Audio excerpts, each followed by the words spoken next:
Ketemu lagi guys. Pagi ini gue mau ke Mega Glodok Kemayoran. Bukan bawa si ini sih. Jadi bawa mobil ya. Istri gue lagi mau upgrade lampu dan kaca film. Jadi kemarin singkat cerita gue mau ngambil sebenarnya Sienta untuk Caca karena memang yang cocok untuk berumah tangga ya, kendaraan yang nggak begitu besar dimensinya dalam arti lebarnya guys. Biar mudah juga dia bawa, dan yang terpenting itu adalah akomodasi yang bisa diangkut dan barang yang bisa dibawa itu juga banyak. Awalnya mau ngambil Brio ya, yang agak kecil, karena bagi gue Brio itu ya compact banget sih. Bodinya kecil, larinya ngacir. Ada tapinya juga guys. Harganya nggak murah-murah banget tuh barunya, sekitar 190-an ya. Yang RS tahu gue. Setelah gue ngobrol sama teman-teman, banyak yang rekomendasiin juga nih. Jadi gue buka polling di Instagram dan ternyata salah satu yang diminati sama teman itu adalah Honda Freed. Honda Freed ini udah nggak diproduksi lagi sampai tahun 2015, itu udah berakhir produksi yang di Indonesia. Jadi udah nggak dijual lagi nih, generasi barunya juga nggak muncul. Jadi mau nggak mau ambil yang the latest ya, yang terakhir nih, facelift yang terakhirnya.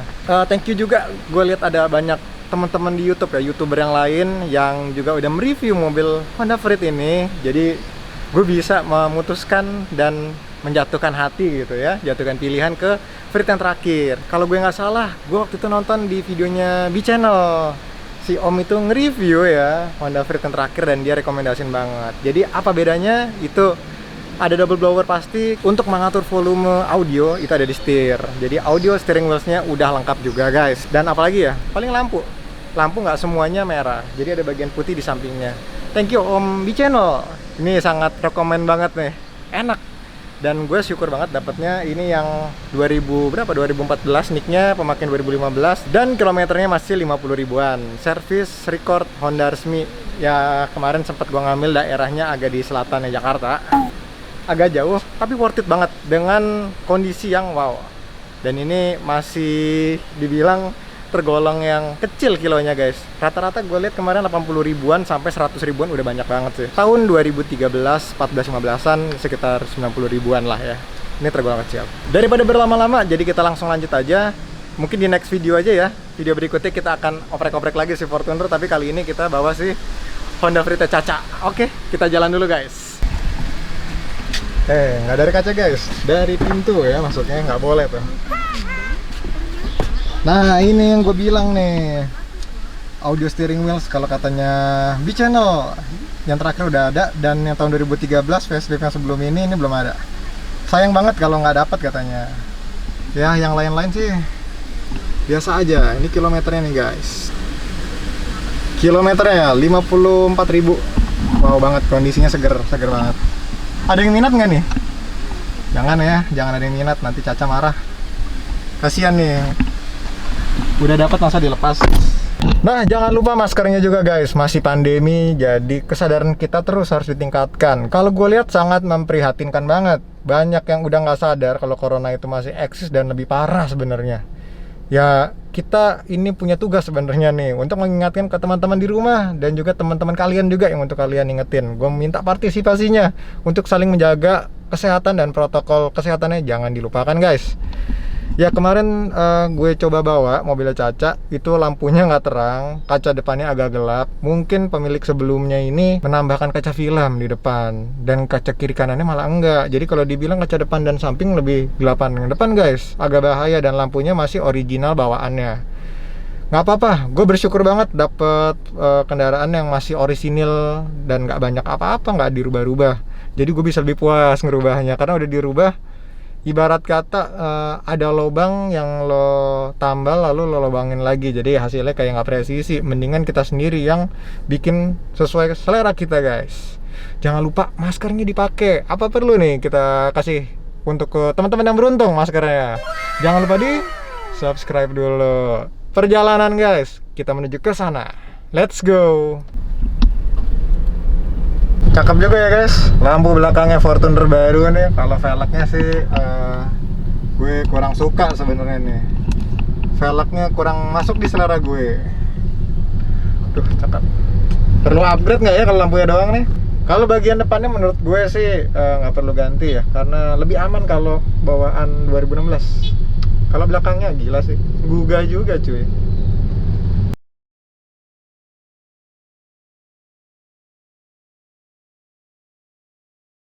Akhirnya langsung dibongkar customer awal-awal nih guys. Dan ketemu Om Andi lagi. Thank you, Raden Dim. Sehat Om? Sehat, alhamdulillah baik. Banyak temen ya nanyain Om Andi. Thank Langsung you. ke Instagramnya aja kalau mau tanya-tanya nih. Iya, autoplaza.jakarta. YouTube juga ada. Nah, Cuman kita bukan YouTuber yang profesional. banyak belajar dari Om Andi nih guys, kita guys. Iya. Nggak cuma nungguin mobil, tapi dikasih pemahaman. Langsung dikeroyok nih guys, mobilnya dibongkar-bongkar.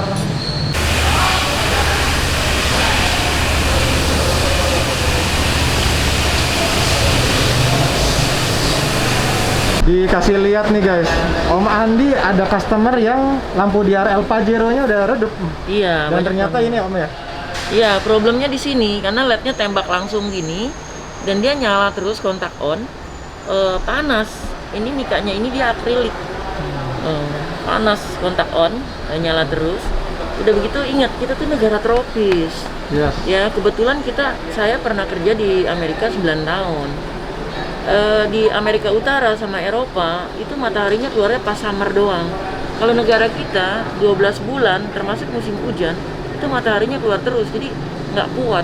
Apalagi dijemur Om, panas Iya, banget. apalagi dijemur matahari gitu. Makanya kalau saya sering bilang sama teman-teman sama customer, DRL di negara kita lebih ke fashion dibanding fungsi.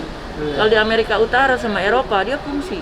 Ada salju juga ya Om. Betul. Kalau zaman dulu kan dia harus nyalain lampu utama atau fog lamp kalau siang hari. Sekarang dia nyalain DRL, daytime running light, supaya pas ada mobil berlawanan arah, mereka tahu ada kendaraan gitu. Iya. Kalau negara kita negara surga. Kata Gus Plus negara surga. Sebenarnya salah satunya adalah karena matahari kita keluar terus. Itulah makanya tanaman kita tanahnya subur. Itu tongkat kayu batu jadi tanaman ya karena negara kita negara surga. Di video tuh Om, kalau saya lihat dimensinya kecil, ternyata gede juga ya. Ini kan satu batok bagian bawahnya Om ya. Iya, ini bagian DRL-nya aja.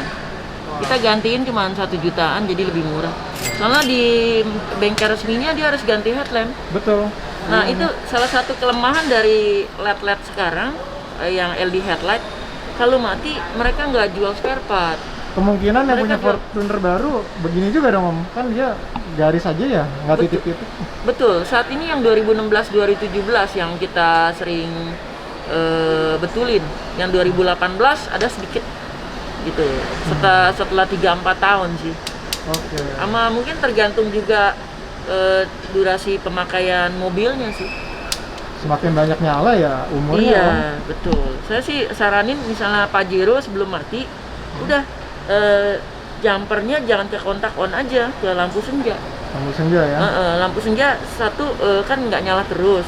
Kedua juga watt listrik dia kan stabil. Kalau dibikin saklar bisa Om. Bisa sih Bisa juga sebenarnya. ya kalau mau. Iya. Kalau Cuma- kan ada juga nih Om yang modelnya titik-titik, ada juga yang full garis nggak ada putusnya. Perbedaannya apa Om? Perbedaannya sebenarnya ada di sini. Ini DRL, ini kita kasih lihat bahan material. Ini DRL yang kristal disebutnya. Ya, tapi ini biasanya PCB. Kalau ini yang murah nih.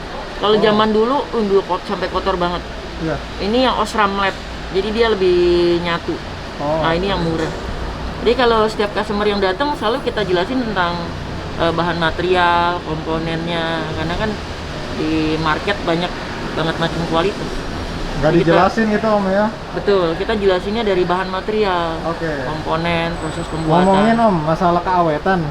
Ada juga kan yang bisa running jalan, ada juga yang enggak ya. Yang Mercy style apa kata Om? Iya, Itu Mercy. perbedaannya apa tuh Om?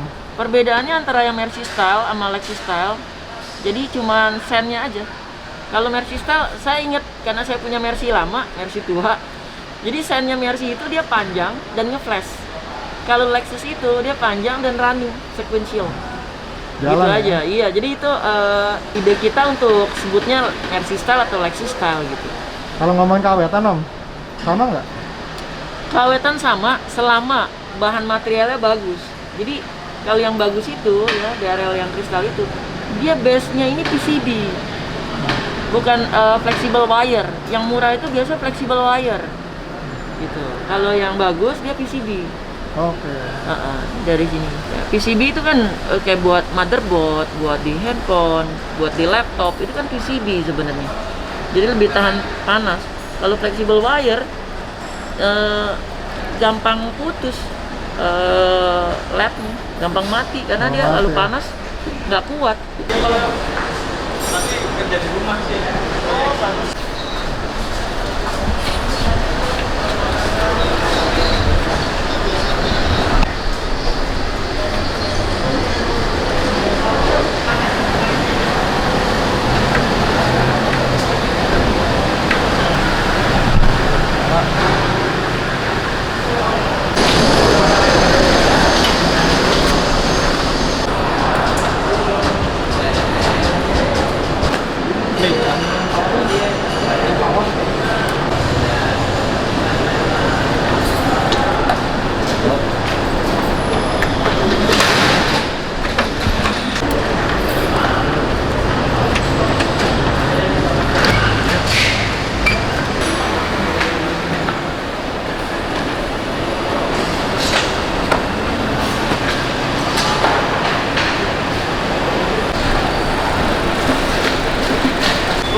Ini speknya apa nih Om? Ini speknya projector kita yang Auto One punya yang 3.0 full metal casting hard chrome plating. Nah, Omnya mau pulang ke Padang, kita bikinin double. Jadi low beamnya bisa nyala 4, high beamnya bisa nyala 4. Untuk Pajero yang ini sebenarnya juga bisa triple sama Grand Fortuner lama. Jadi low beamnya bisa nyala 6, high beamnya bisa nyala 6. Innova Ribbon bisa. Kita lihat dulu deh main-main mobilnya nih. Pemiliknya nih Omnya nih, yang mau ke Padang ya Om? Pulang ke Padang nih Om nih. Luar biasa. Double guys. Nah.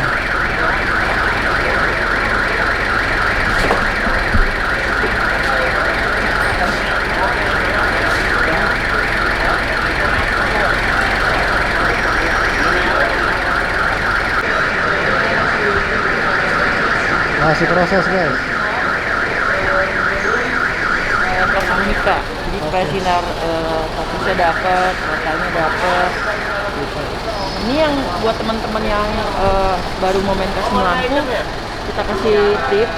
Jadi harus setting sinar sebelum pasang mika. Itu yang sering terjadi, pasang proyektor, terus dia langsung pasang mika, sinarnya miring. Jadi ngacak ya Om, nggak Iya. rapi ya. Iya. Penting ini buat settingnya dulu nih. Iya, jadi kita nanti Harus berbagi sabar. tips buat teman-teman yang mau main lampu di luar kota dan totally gratis. Kitanya sebagai customer juga harus ngerti kerjaan harus telaten ya Om, pelan-pelan.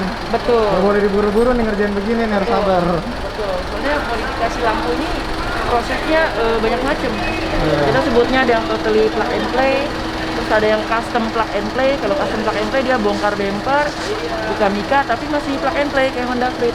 Nah kali ini masuknya udah retrofit, custom retrofit. Jadi lebih mirip ke motor. Udah buka bumper, buka mika, buka headlamp, dia ada proses boboknya, ada proses coaknya, ada proses ngelemnya, gitu. Jadi lebih rumit. Iya. Lebih rumit. Zaman dulu 10 tahun lalu banyak pemain-pemain tuh kalau kayak gini sistemnya tinggal 2-3 hari supaya lebih rapi. Nah kita mekanik kita cukup bisa seharian. Durasinya berapa lama buat Pajero ini kira-kira? Om? Ya bisa 57 jam. 57 Kalau jam. double proyektor ya. Oke. 57 jam. Sambil nunggu, jadi spek yang gue pasang ini proyektor ya. Itu yang 3.0 full metal casting, dan tampilannya untuk looks-nya itu gue pakai yang putih warna dari Angel Eyes ya. Ya kenapa pilih putih? Karena pengen kelihatannya seperti OEM style guys. Jadi mobil standar aja. Karena di sini gue ngejar bukan gaya tapi masalah fungsi. Yang penting kalau ketika si Caca bawa mobil itu terang, lampunya juga enak dilihat, dan dilihat dari luar itu kelihatannya mobil standar aja. Jadi proyektor yang atas, lampu utama HID, lampu fog lamp-nya itu LED guys. Kenapa LED? Karena lebih terang dan nggak begitu panas. Kalau panas itu sebenarnya harus ada dukungan seperti proyektor biar nggak ngembun, nggak rusak mikanya. Bahwa gue pakai yang tricolor, jadi ada warna putih, kuning, ada warm white-nya, ada mode kedipnya juga ada. Cepet banget guys. Tadi gue masuk jam 10 kurang, sekarang jam 11-an udah mau selesai. Udah selesai bahkan nih guys. Oke, kita lanjut lagi ke bengkel berikutnya, bengkel Rapi Auto Film. Setelah selesai dari Auto Plaza. Thank you Om Andi dan Auto Plaza. Langsung jalan lagi guys. Om, thank you ya. Sama-sama. Sukses. Thank you. Iya. Nah. Jaga kesehatan sama drive safely kalau touring ke Jawa atau Sumatera. Oke. Ya.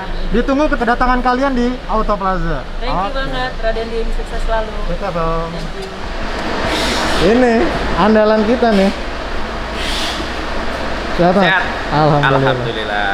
Ya, kita cek dulu nih pakai berapa persen yang pertama ya. Oke. Lengkap banget. Bisa milih sesuka hati nih.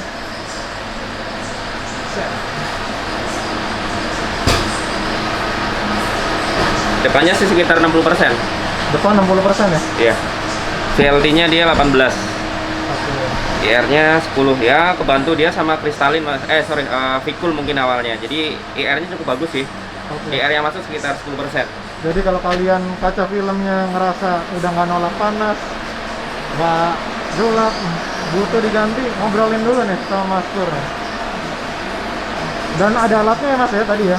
Ada ya. Untuk ngecek. Nah, betul. Untuk mengetahui tingkat keredupan kaca film yang pertama dan akurasi buat kemampuan dia nolak panasnya turun atau enggak gitu. Oke. Sesuaikan kebutuhan kalian. Gimana hasilnya? Aduh, ganteng banget cuy. Hasilnya juga rapi nih. Ada efek biru-biru ini kalau kalian lihat nih. Oke, oke.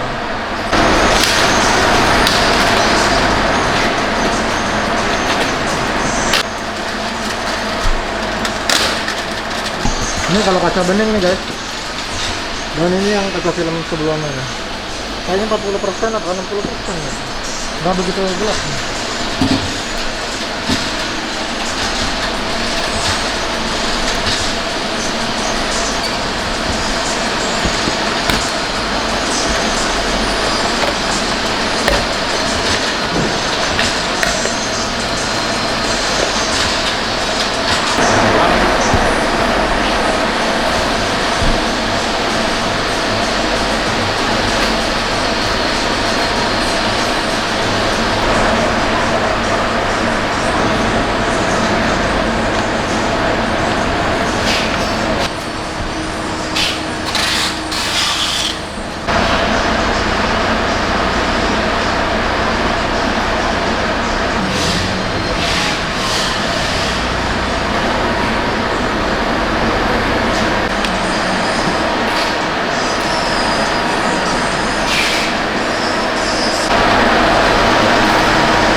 Tadi ini kacanya guys banyak kuning-kuningnya. Kemungkinan lem nih. Kita dengerin dari pakarnya langsung aja ya Mas. Itu mempengaruhi apa enggak sih Mas? Kalau kualitas kaca film sama lem ya?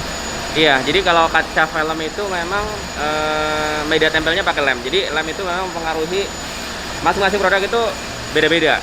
Jadi kalau kayak yang pertama mungkin kalau nggak salah Vikul, dia punya karakter kalau misalkan dia terlalu lama, dia posisi kaca film itu masing-masing layernya akan berpisah. Dia akan bisa sendiri. Kalau 3M memang dia lemnya agak lumayan bagus lah kalau kita bilang. Dia memang mempunyai daya rekat yang kuat, terus mempengaruhi untuk jangka panjang juga ya. Apalagi kaca belakang ini kan ada defogger. Defogger itu pasti harus dihidupin, dia akan panas dan si lem ini dia akan sedikit meleleh. Tapi kalau untuk 3M ini dia lebih kuat, jadi fleksibilitasnya lebih tinggi. Oke. Jadi misalkan sering pakai defogger pun dia tetap aman. Kalau dapat kaca film yang masih Vico, itu udah cukup belum sih mas? Penggunaan pandangan pribadi nih ya, Pandangan pribadi. Vicul sebenarnya bagus untuk apalagi tipe yang tertempel sekarang sebenarnya. Yang awalnya itu sebenarnya udah bagus. Dia tipenya VIP, premium kelasnya lah termasuknya untuk Vicul. Dia udah terlalu keras bagus. Cuman memang tampilannya kadang orang pada nggak sukanya dia agak sedikit reflektif. Hitamnya nggak terlalu solid memang. Informasi tambahan nih guys, untuk Honda Freed ternyata harus dilepas loh. Iya, jadi kita harus benar-benar protect maksimal karena pemasangan kaca film itu kan pakai air, medianya pakai air. Kita berusaha protect air itu biar nggak sampai turun ke bawah karena memang elektrikalnya ini sensitif. Jangan sampai nanti gara-gara kaca film dia konslet. Itu resikonya lebih besar. Harus kita lepas, nanti kita protect semua sampai bawah. Kita masukin tisu antisipasi biar air itu nggak sampai turun ke bawah. Oke. Sebelah sana dilepas tuh guys.